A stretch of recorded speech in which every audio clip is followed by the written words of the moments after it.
Please hit the thumbs up button. So here's what they said. Now listen to this. This is a Yahoo article, so you know a white guy probably wrote it. So they're gonna write it from their perspective. And it says the disgraced Cosby Show star used his interview to profess his innocence, saying he expects to serve his full sentence because he won't admit guilt or remorse for the 2004 sexual assault of Andrea Constand. And let's be clear. I think she got groped. She got groped, and then she got paid. But there's no proof that she got groped.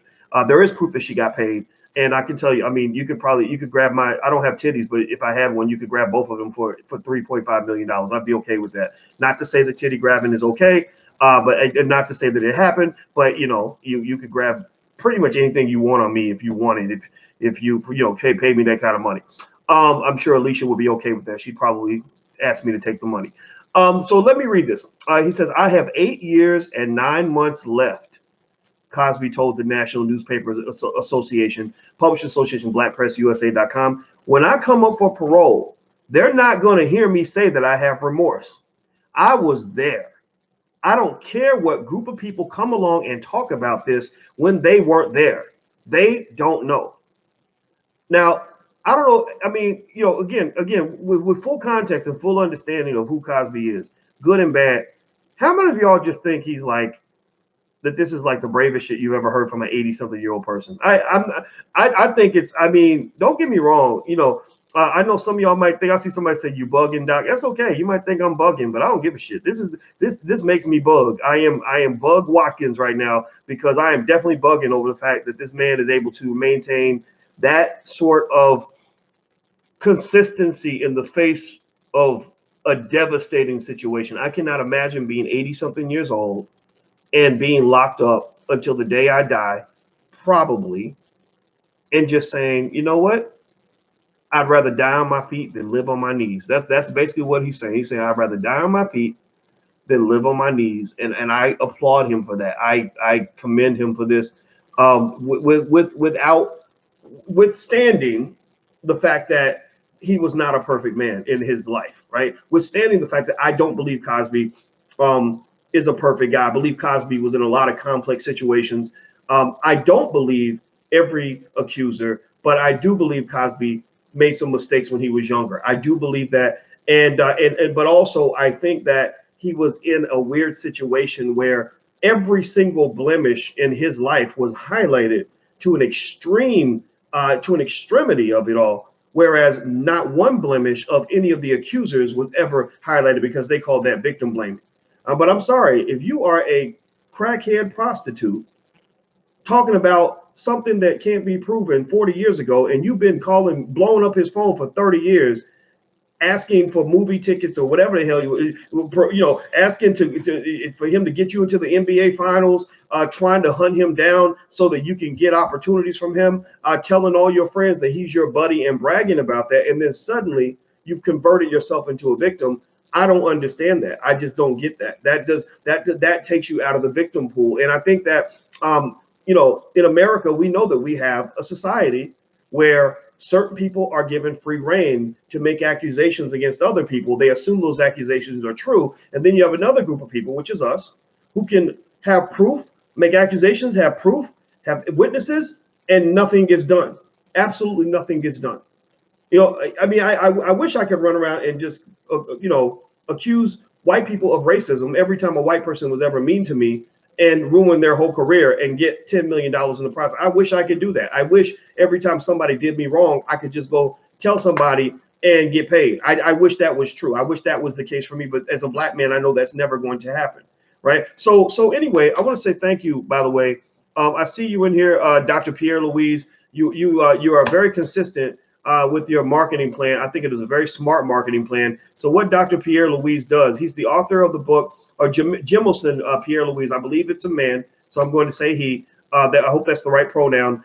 He gives money in every single super chat because he knows that if you give money in the super chat, I will mention your business, and that is a very inexpensive way to advertise. So I'm going to mention his book. His book is called From Extreme Poverty to Success. It's called From Extreme Poverty to Success. And the way we're working together and helping each other is he's supporting the channel, and by me mentioning his book to 5, 10,000, 20,000 people that watch the video, he's got some very inexpensive advertising, and he will make far more than the $50 that he just donated. So that is a very smart marketing plan. That's how reciprocity works in business. Like, you pay out this much, they give you back that much, right? That's how it's supposed to work. So anyway, let me keep reading more what Cosby said, because he said some more interesting stuff.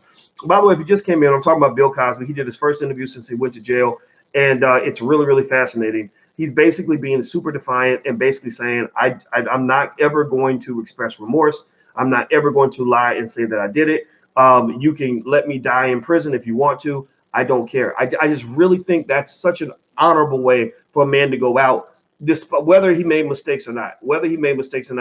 I just like this, because one thing I can say about Cosby that I observed throughout the years is that he was a very principled guy in certain areas.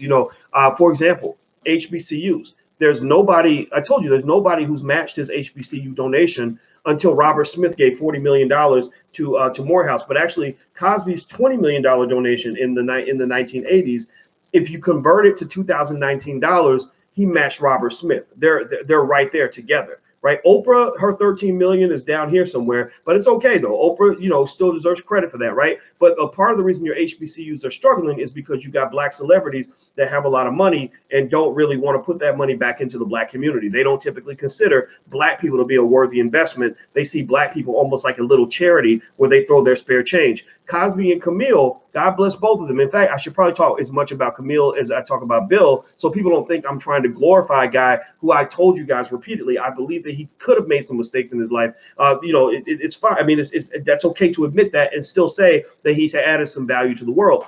But anyway, he and Camille were very consistent about doing work for the community, investing in black people. So the way I see it is like this. Look, I think that we got to get past this idea that this man's worthless because he went to prison because he allegedly grabbed a lady's titty.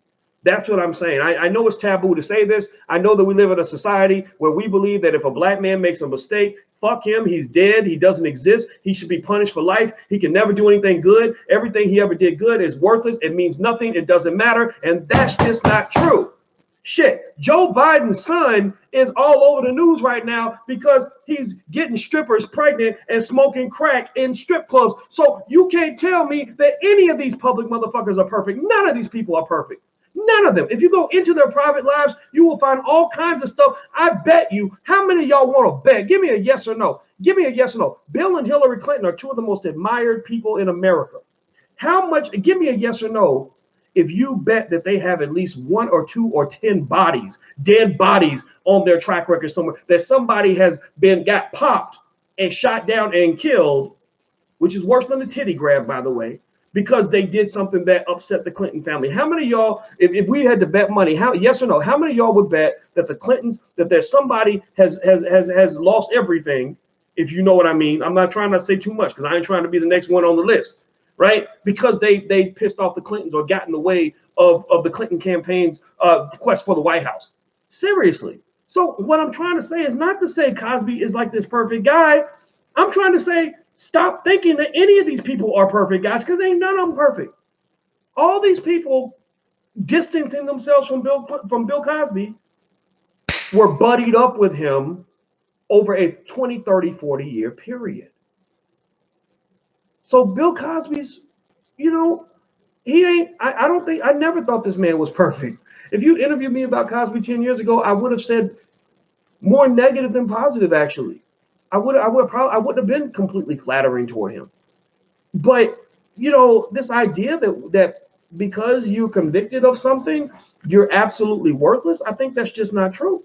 And let me tell you what else that Cosby is doing that I think is just a godsend, actually, is he is in prison right now mentoring those men in that prison. He is having gatherings with them and speaking to groups of men. He's speaking to groups of women. He's talking about a lot of the things that I talk about on this channel. That's why I'd love to interview Cosby. If anybody knows him, reach out to him. Tell him if he can come on, because I would love to talk to this man because he's got wisdom that our community can benefit from. He's one of the elders who understands how black people were before we got screwed up through integration, right? He remembers those days. And that's when he speaks about black families and manhood and responsibility and fatherhood, you can't get mad at that. Why are you going to throw away the message because you don't like the messenger? That's your damn problem. Yeah, and also your other big problem is you're letting white folks tell you who your messenger should be. That's why your messages are all jacked up, because about 80% of us are going to go, seriously, think about this. We sitting here complaining about how black people are poor, and we ain't got no money, and we're oppressed, but we about to go voluntarily give away about $10 billion to white people, buying Christmas gifts from white businesses that ain't going to give you shit. They ain't going to put a nickel back in your community, but you will go and make it rain on them because they're telling you to go give them your money. So seriously, you're getting bad advice from all the wrong people, and that's why your whole community screwed up, because you need to listen to the people that actually care about black people. Again, I say all this without on any level vouching for Mr. Cosby in every context. I don't know what this man does in his bedroom, but I do know that most of the ladies in this room probably would not have any reason to fear an 83-year-old man. And don't take a drink from him, because I'm telling you, I don't, I'm not saying that none of that went down. I'm not saying that at all. But the man is 80-something years old, and whatever equipment he might have been using to get the job done back in the 1950s, I would probably suspect that the equipment ain't what it used to be. So my point is, at the end of the day, I just really think we have to have balance, and what I like about black people is that we're not like everybody else. We have the ability to have balance. Like, I think we can look at somebody who made a mistake, went to prison, whatever, and say, okay, you messed up over here. I don't trust you over there, but I can still see some of the good in you. You can still come to church with us, or you're still part of the family, even if you made a mistake. And I think it's okay to look at Cosby in that way, because, the good that this man has done, I don't know if the good outweighs the bad. I think it's up to the individual to make that decision. But the good certainly balances against the bad in certain ways.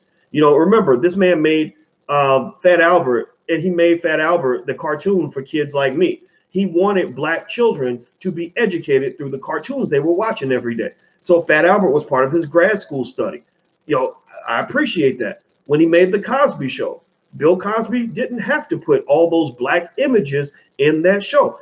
Alicia and I were both talking today about how I said, how are we gonna think Claire and Cliff gonna have them damn light-skinned kids, Denise and Denise and the older one, I'm talking Sandra, right? But then she said, yeah, but remember the other three kids were dark-skinned. I said, oh, they thought about that. So they thought about balancing the color. That's good. They did the colorism. They probably thought that through, right? And think about this. They would always be wearing HBCU sweatshirts and t-shirts. And then he did A Different World, a show that literally single-handedly dramatically increased HBCU enrollment within a couple of years of the time that the show was released. So, do we act like none of that happened because of whatever happened with this lady, this Andrew Constant, the lady with the Adam's apple where he grabbed her, or whatever, right? I don't know. So Little Bill's another show. Everything that he put out there was designed to make you better.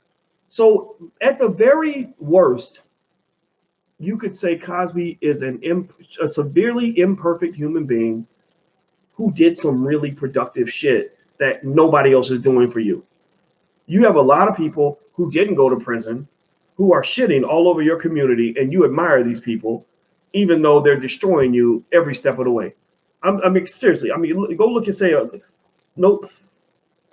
I'm trying to get you caught up in the Cardi B thing. But I swear to God, it freaks me out that she can go and confess to doing pretty much what Bill Cosby did.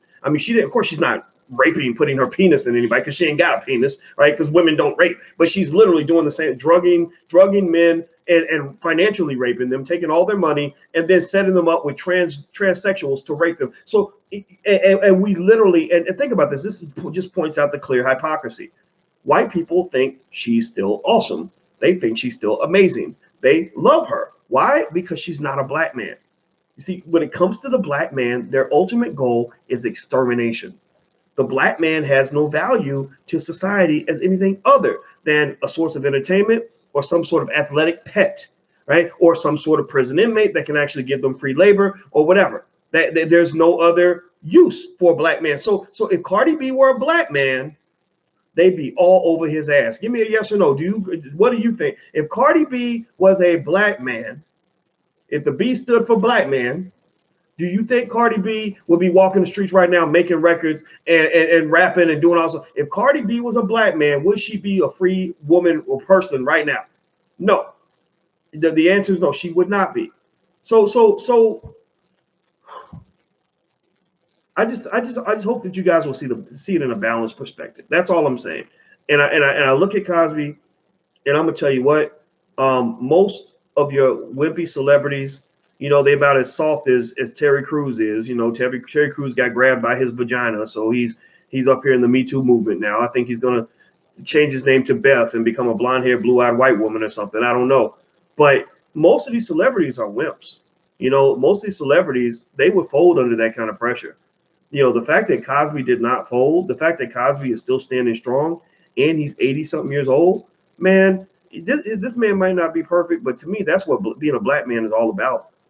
As far as I'm concerned, reading that interview and hearing the defiant spirit of a man who says, hey, I'm going to do 8 years and 9 months in prison, and he's 82 years old, that inspired the shit out of me. That's warrior energy right there. That's that Malcolm X tradition that y'all don't know nothing about because y'all got too many punk boys in your community. They're raising black men to be wimps. They're raising black men to be women. They're raising black men to be.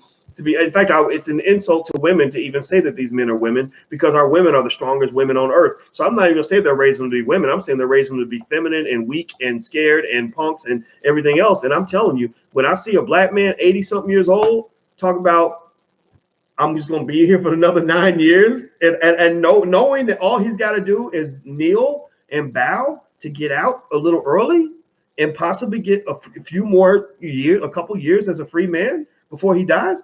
And he's passing that up to stand by what he believes. I'm sorry. I think he's my hero right now. Not because of everything. I'm not co-signing on everything this man did, but I'm definitely co-signing on what he did in this interview. So God bless you, Bill Cosby.